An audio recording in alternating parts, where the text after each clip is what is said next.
Ndongenda bahaye mwiriwe mwese canke mwaramutse bivanye naho mugenda mudukurikirana muherereye. Mwese mudukurikirana muherereye mu bihugu vy'amakungu ya kure cane cane abadukurikira muherereye ku mugabane w'abanyamerika ijya nino muri leta zunze ubumwe z'abanyamerika nyine, abadukurikira muherereye muri Canada, abari ngaho mu bihugu vy'abanyaburaya, mu bihugu bitandukanye, mu Bufaransa, Ubudagi, Ubwongereza, mwese mudukurikira muherereye ngaho mu Bubirigi, mwese kandi muri Australia, abari ku mugabane wa Aziya mu bihugu bitandukanye, abari muri Oman, Qatar na Arabia Saudite, mwese mudukurikira muherereye ngaha mu gihugu cacu Burundi, intara, amakomine, imitumba, ubucimbiri, imisozi bigiye bitandukanye, mwese aho mudukurikirana muherereye, mwese ndabahaye gaze. Fyonda subscribe niba ukoresha ururimi rw'icongereza canke niba ukoresha ururimi rw'igifaransa, fyonda sabone, muco ujya ngaha iburyo ufyone no kwako kantu kameze nk'agakengeri, amakuru n'ibiganiro tugenda tugushikiriza bize bigushikira umwanya ku mwanya. Mwese mwahejeje gufyonda subscribe kandi tukaba tubakengurukira cane.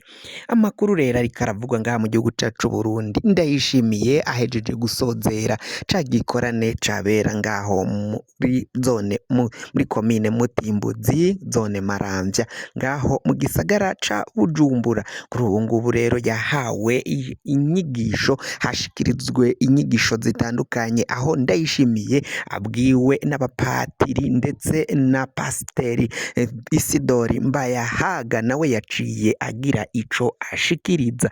Ndayishimiye rero abapadiri bamubwiye ko ubwami budashize hamwe canke ubwami bwiciyemwo ukubiri ntibushobora kuragama, ndetse n'umuryango wiciyemwo ukubiri nawo ntushobora kuragama. Bashikirije izo nyigisho bariko barabwira umukuru w'igihugu Varisito Ndayishimiye, bivanye nuko ariko aragenda yagiriza abo bakorakorana, abo bafatanije kugwana bagafata igihugu, biribonekeza ko baciye bacikamwo ukubiri. Hari ari ku ruhande rwa Bunyoni ndetse hari n'abashigikiye Ndayishimiye. Ivyo vyari ibihangange bibiri bikomakomeye cane biri ngaha mu gihugu c'u Burundi.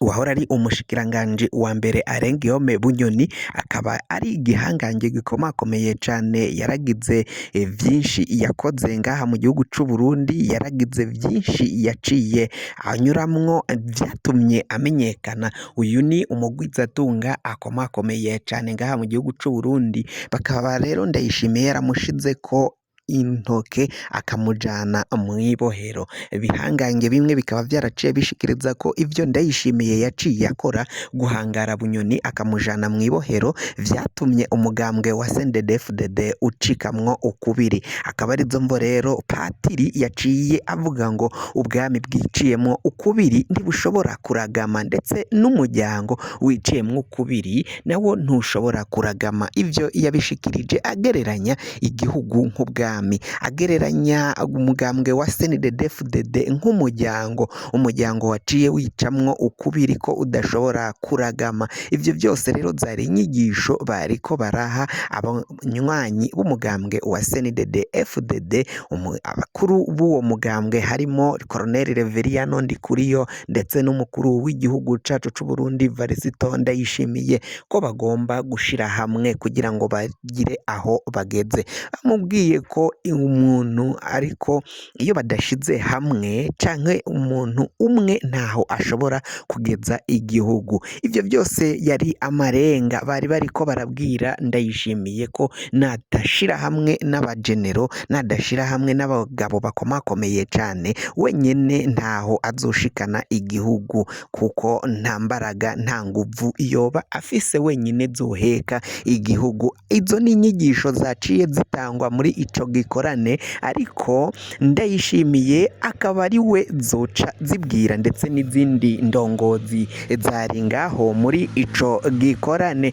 Pacifique Nininahazwe yaciye avuga ko izo nyigisho z'uyu mupatiri we ngo zokabaye zija muri mwisomo rya civisme canke somo rya citoyenneté, bikaza zirigishwa abanyagihugu bose baca mw'ishuri, kuko umuntu umwe birumvikana ko ntaho yogeza igihugu mu gihe badashize hamwe, batishize hamwe ntaho ubwami bwabo buca bugera ntago bashobora guhangama, ingoma yabo izokwama ishwenyuka nk'uko vyaciye bigenda bivugwa ngaho muri izo nyigisho. Hatanzwe ubutumwa bwinshi. Pasitori Isidori Mbayahaga. Isidori Mbayahaga nawe yagize ivyo ashikiriza umukuru w'igihugu, aho yabwiye abantu ko bagomba kwijukira gukora ivyiza no kumvira amategeko, amabwirizwa y'ababatwara.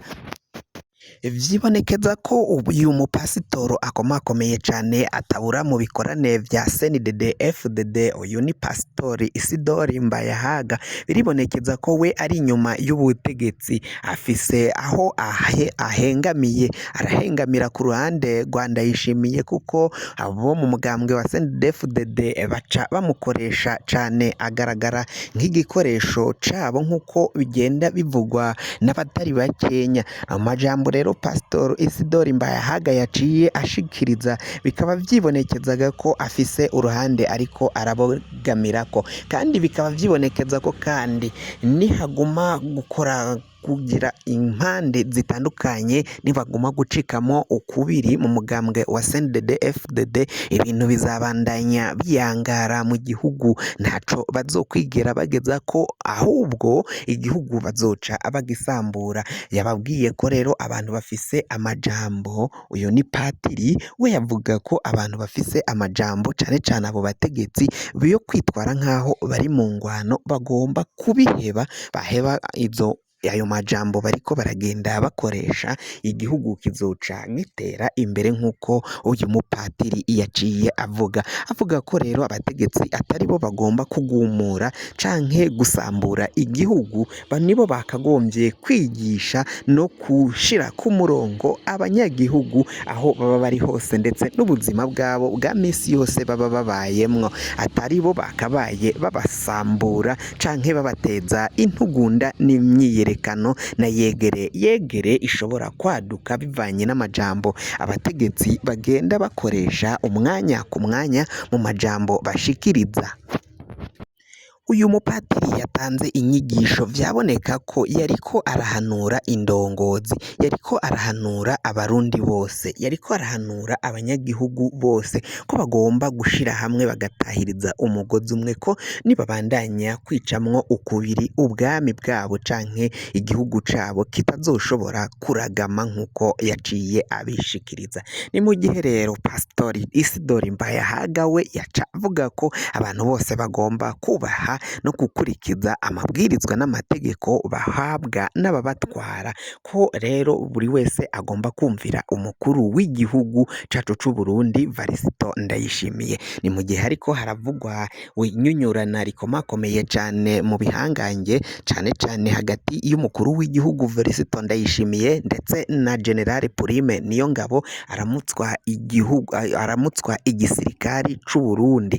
Bikaba bivugwa ko rero Prime Niyongabo yoba yarariye amahera menshi akuye mu gisirikari, ndetse vyinshi yaragiye anyunora itunga ry'igihugu, atwara amahera atarekuriwe n'amategeko. Ndayishimiye bakaba bariko baramusaba kugira ngo aje gukurikirana n'abandi, abanze abwire Prime Niyongabo kugarukana amahera yaciye yiba igihugu akayatwara atabirekuriwe n'amategeko. Uyu mu bihangange bisigaye ngaha mu gihugu c'u Burundi, Prime Niyongabo ni kimwe mu gihangange bikomakomeye cane biri ku butegetsi, kuko yaraciye ahejeje gutwara igisirikari imyaka ishika 11 yose ngaha mu gihugu. Yarizewe n'umuhisi Petero Nkurunziza atwara imyaka ishika 8 aramutswa igisirikari. Inobu kugeraza mangaya muhaheze imyaka 3 atwara igisirikari ku ngoma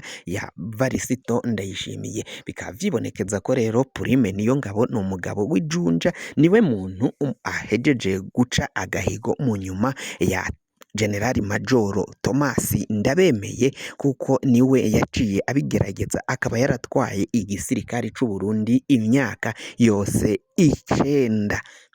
kugira ngo amakuru mwene nk'aya aze agushikira wafyonda subscribe niba ukoresha ururimi rw'icongereza, waba ukoresha ikinyarwanda ugaca ufyonda kuri sabone, amakuru n'ibiganiro byacu bikazoja biragushikira umwanya ku mwanya. Numwaheje gufyonda subscribe kandi tukaba tubakengurukira cane.